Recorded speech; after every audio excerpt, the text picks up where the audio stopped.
A public hearing regarding the decision of rezoning a parcel of land on King Street as well as the draining of City Lake were the main agenda items for the March Hamlet City Council meeting.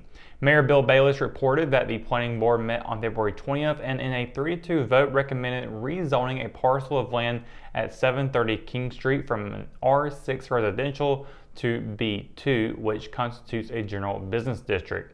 Rashid Hansford, who requested the zoning change, said his proposal was a vision or a dream of sorts, with a vending area for farmers as well as food trucks, and the ultimate idea is to also have a building as well. The motion passed 4-1 with Councilwoman Abby Covington as the lone dissenter. During his report, City Manager Matthew Christian addressed the recent draining of City Lake. The dam is considered a high-hazard dam, and if it broke, it would be catastrophic, the manager said. Hamlet is doing an inspection on both sides of a dam and want to make sure it's in still good shape. A man wanted in Gaston County is facing weapons charges in Richmond County. A patrol deputy with the Richmond County Sheriff's Office conducted a traffic stop on Mill Road around 9:48 p.m. on Monday, March 13th for an unspecified traffic violation, according to a press release issued on Tuesday. The driver, 34-year-old Thomas Rogers of Hamlet, reportedly told the deputy he didn't have a driver's license but presented an identification card. The deputy ran Rogers' information and learned the driver had an outstanding order for arrest out of Gaston County. The press release does not indicate what those charges are, but jail records show a charge of driving with a revoked license. While Rogers was getting out of the vehicle, he reportedly told the deputy he had a gun in his pocket and was sliding down. The deputy recovered a handgun of an unspecified caliber, and Rogers reportedly admitted that he was a convicted felon.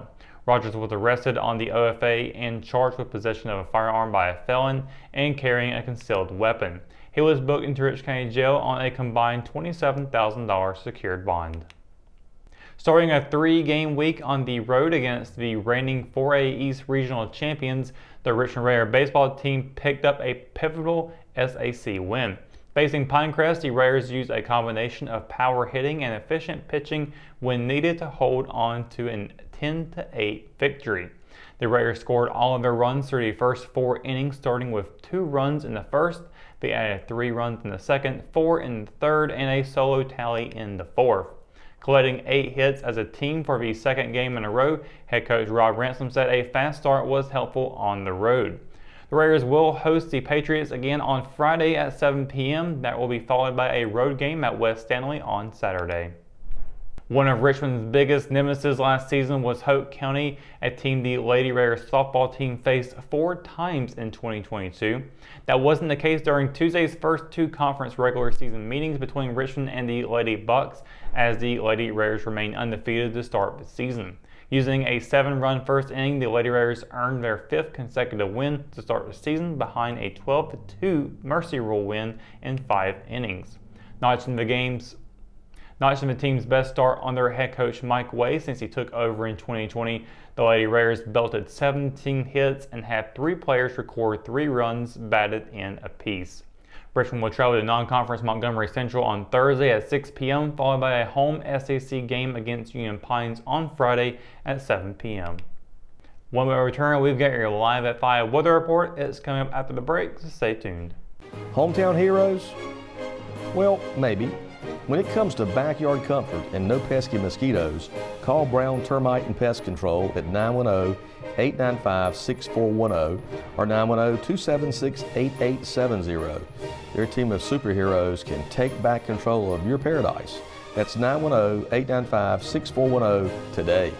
McNair Auto Sales is the place to buy your pre-owned car, truck, or van. To be the best, it takes big selection, friendly staff, and great pricing. We guarantee a no-hassle buying experience, and financing is available right on site. So come see us today. We're located at 1026 East Broad Avenue in Rockingham. And remember, with over 40 years of experience, you know McNair is the name you can trust. At Richmond County Hospice, we strive to provide high-quality care to our patients and their families. Whether it's the incredible hospitality at the Haven House or from the comfort of your own home, you can count on hospice to be there for you. We also offer monthly grief support groups, and our chaplain will be there to hold your hand in prayer. Through our amazing staff and our volunteers, hospice has made difficult times easier for our community. Call the number on your screen if you feel that you or your loved one may benefit from our services. Richmond County Hospice. Peace, comfort, dignity. And welcome to your Live at 5 weather report. I hope your Wednesday is going well. It's still been once again our cold morning and afternoon to start the day off. Warmed up a little bit outside today, so it's not too bad as compared to yesterday. The wind not blowing quite as hard as it was yesterday either, but still up with some high gusts today. And we're going to be looking at temperatures hanging around the 40s later on into tonight. 6 o'clock, hanging around 55 still for the next hour, but 9 o'clock down at 44, and it'll drop off some more by 11 o'clock down to 40 degrees. We have a sunset at 7:26 p.m., and there will be a third quarter moon phase out tonight as well. Taking a look at the forecast for tomorrow, much of the same weather we saw today is coming into play, but we will be getting into the 60s fortunately, so not too bad tomorrow, but still at or below freezing temperatures for the low. Cumberland County, a high of 65, low of 32. 1 degree warmer there, or cooler rather, on Hope County's low. Robeson will be seeing a high of 65 and a low of 32. Same for Scotland County, and Up and Moore, a high of 64 and a low of 30 there. Here in Richmond County, we'll be expecting to see a high of 65 rather, and a low of 31. Same for Anson County, as well as Marlboro. And the good news tomorrow is that there will be sunny skies for the area, so not too bad whatsoever. They're high of 65, low of 31. And then Friday is going to be your best day here on the forecast, as it is looking to be a cloudy day, keeping that warm air trapped in. I call that the blanket effect. High of 71, low of 45. Then on Saturday, a 60% chance of rain popping up. High of 61, low of 46. And from there on out, the 60s will be no more for quite a while, as Sunday we'll be seeing partly cloudy skies, as will be Monday.